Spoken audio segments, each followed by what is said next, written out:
talk about something that most of us would rather avoid, what it feels like when love begins to fade. Not just the absence of butterflies or the shift from fireworks to routine, but the quiet, creeping withdrawal that happens when someone no longer loves you. It doesn't happen in an instant. It's not a light switch. It's more like a slow dimming of a room you didn't even realize was growing darker. And while everyone's story is different, there are patterns, there are signs. There are 3 things people often do first.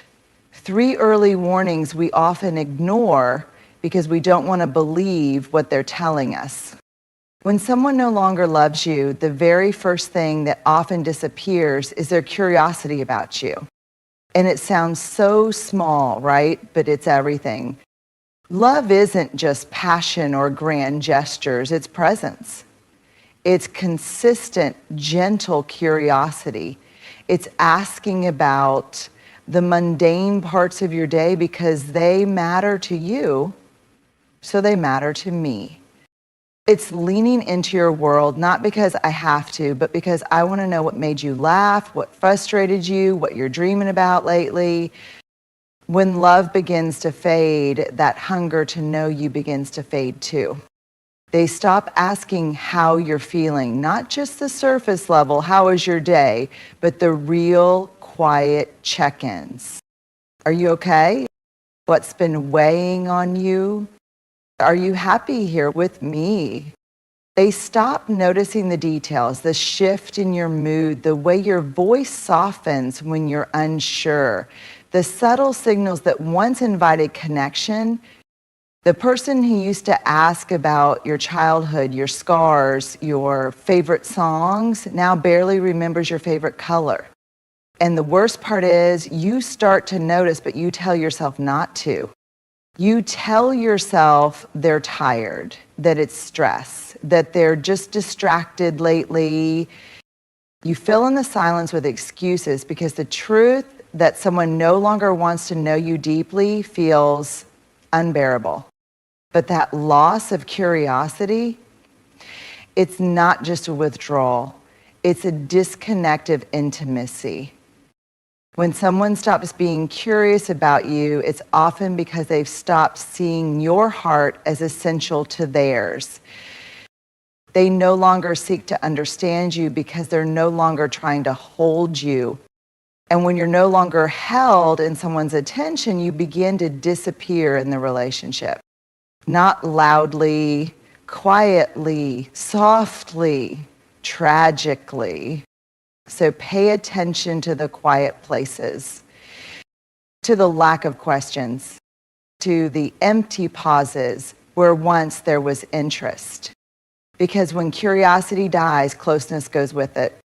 And without closeness, love turns into routine, into convenience, into absence that still sleeps beside you.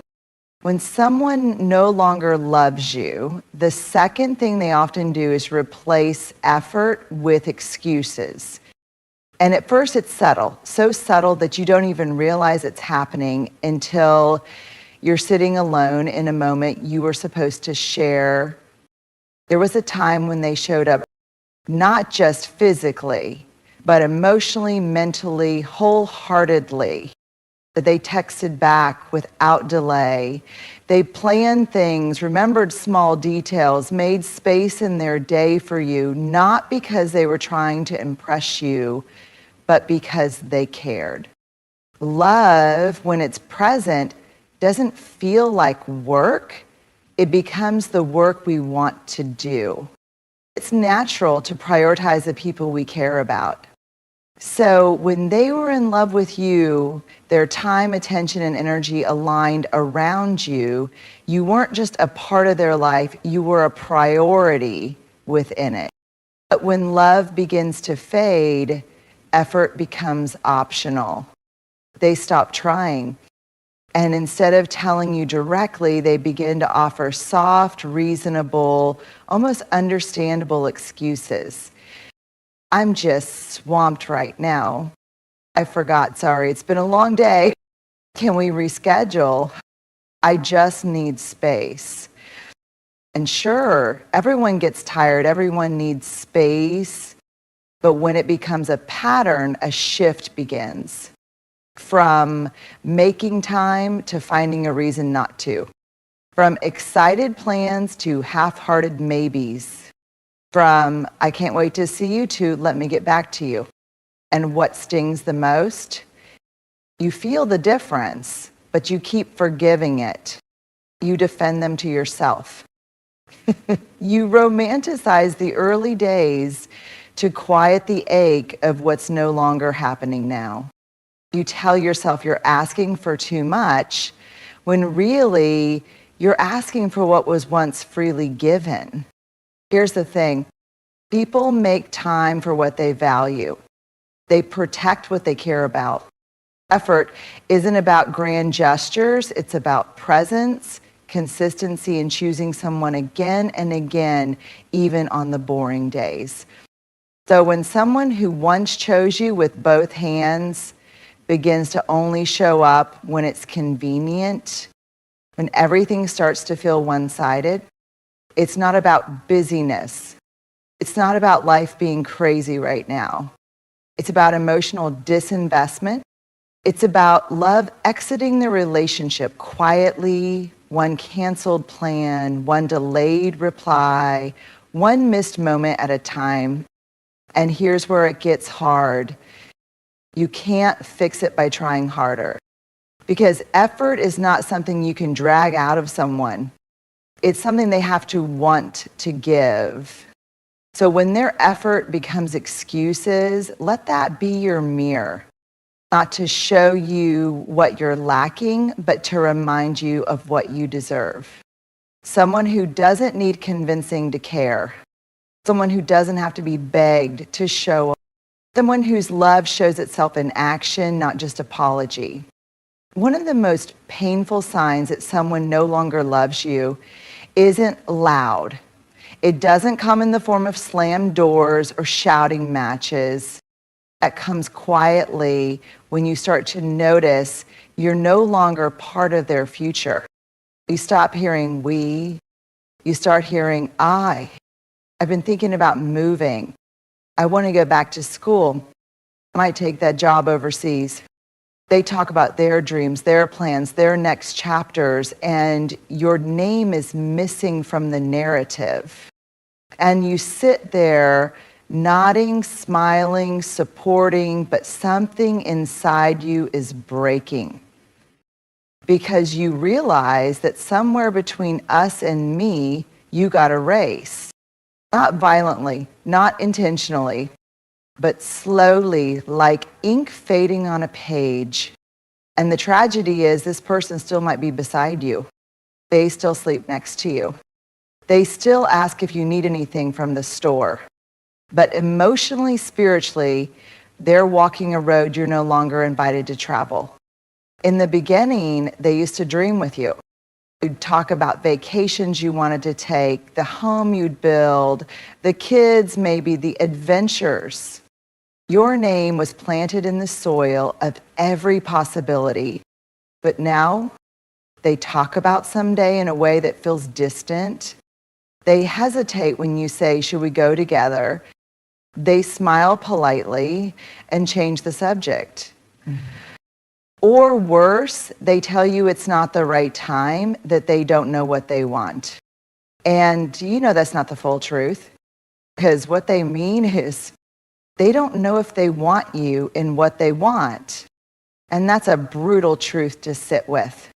But it's also a necessary one, because we can't keep tying ourselves to people who have emotionally untied themselves from us. We can't keep building futures in our hearts that are already empty in theirs. When someone stops imagining a life with you, they've already begun the process of letting go. They just haven't said it out loud yet. Maybe because they're afraid.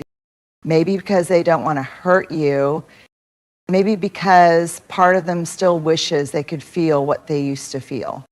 But you can't stay loyal to a version of the relationship that only exists in your mind. If you keep reaching for a future that doesn't include you, both you will break your own heart trying to hold what they've already dropped. You deserve to be in someone's vision, not just as a placeholder, not as a question mark, but as a part of the picture, as someone who is counted, considered chosen. So if their plans are unfolding without your name in them, don't fight to stay in the margins. Write your own story. Dream your own dreams. And make sure that next time you build your future with someone who's still dreaming with you. Sometimes it ends in dust, a slow settling of silence, of space, of absence where presence used to live. We tend to believe that heartbreak arrives with a bang, an affair, a fight, a betrayal, a door slammed shut. But more often than not, when someone no longer loves you, it doesn't look like a storm. It's like the quiet drought. No big declarations, no formal exits. It's just this slow unraveling of what once held you together. You stop talking about things that matter. If you stop laughing as much, you stop touching each other just because you want to, not because it's routine. The good morning text shows up later. The good night kiss gets missed once, then twice, then becomes an afterthought. And you tell yourself this is just a rough patch. You believe that it's just the season you're in, that maybe things will get better when work slows down, when the kids are older, when you both get some rest. But underneath all the reasons is a reality you don't want to name.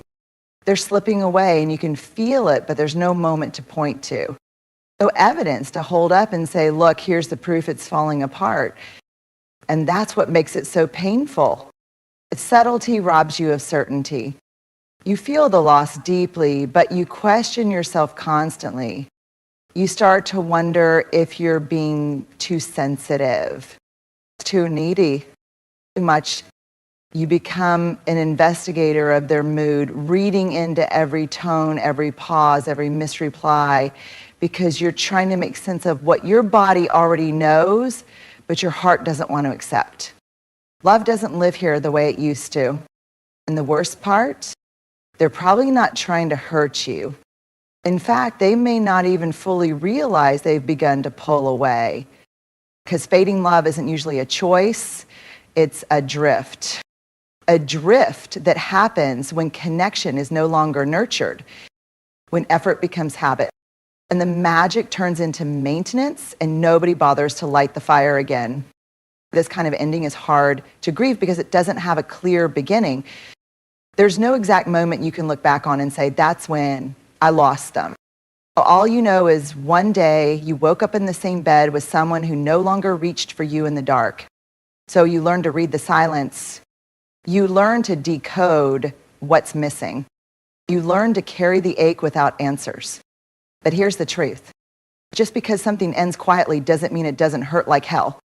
Just because there's no explosion doesn't mean there wasn't devastation. And you deserve more than a love that disappears while still smiling at you across the table. You deserve clarity. You deserve presence. You deserve someone who doesn't let the flame die in silence. Someone who's brave enough to speak when things are breaking and tender enough to fight for what still matters. Because love doesn't vanish overnight. It fades in subtle ways, in slow moments, and then all at once you realize what you were holding on to is already gone. Because after all this talk about fading love, distance, and disconnection, there's a lie that often sneaks in and wraps itself around your heart like a vice. It whispers, if they stopped loving me, there must be something wrong with me. That lie is powerful. It's quiet, but it's persistent. And if you're not careful, it becomes your inner monologue. Maybe I wasn't enough. Maybe I was too much.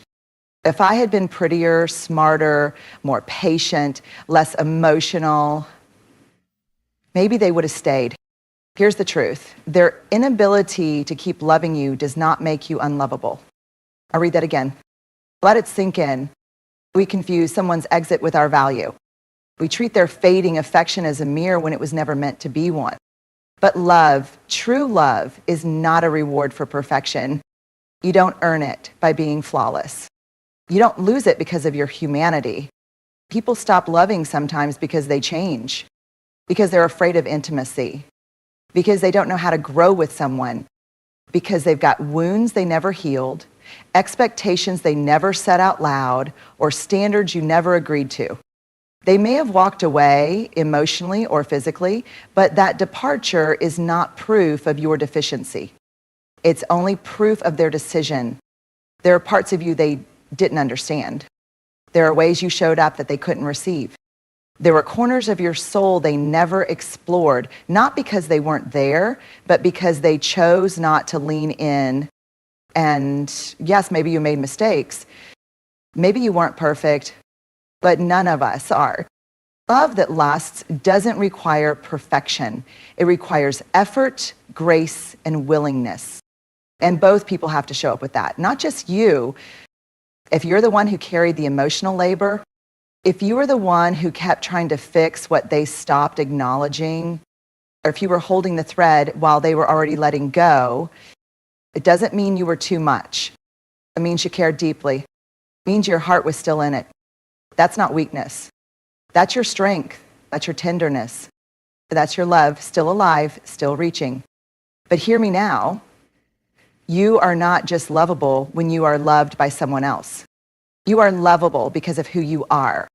You are lovable when you're healing, when you're messy, when you're unsure, when you're standing in the ruins of something you tried to save.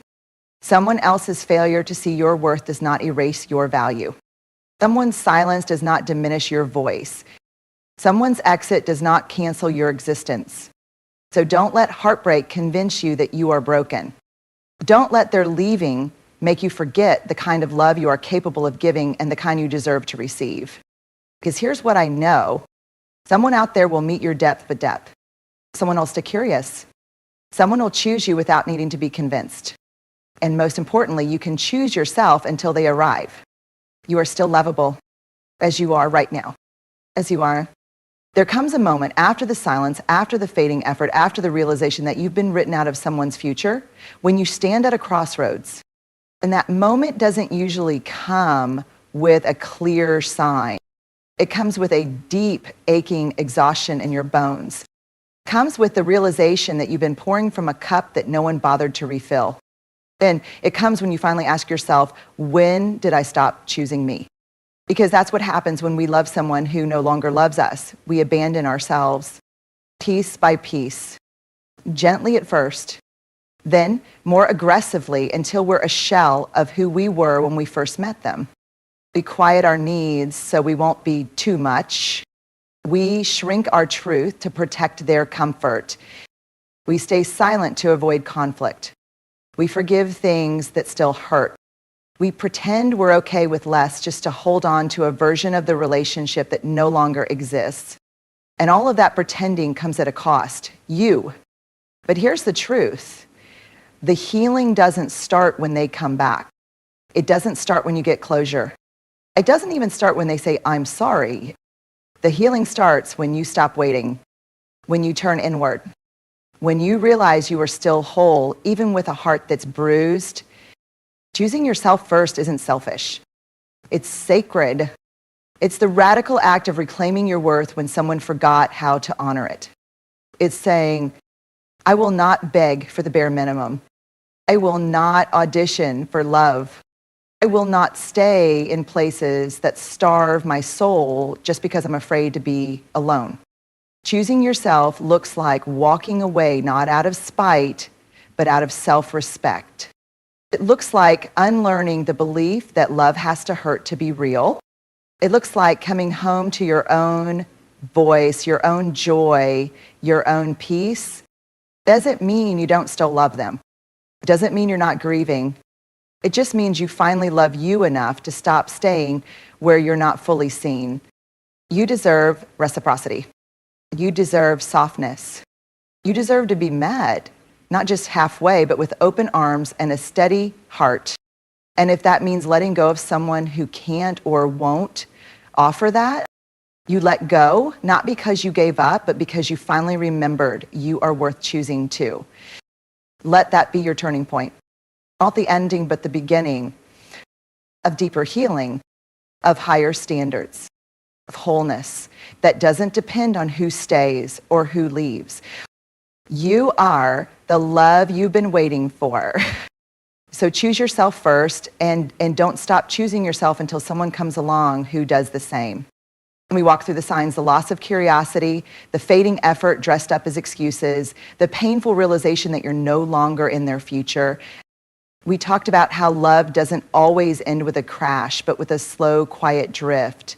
How it hurts just as much, if not more, because there's nothing obvious to point to. And we arrived at the truth that even when love leaves, you are still lovable. And you are always empowered to choose yourself first.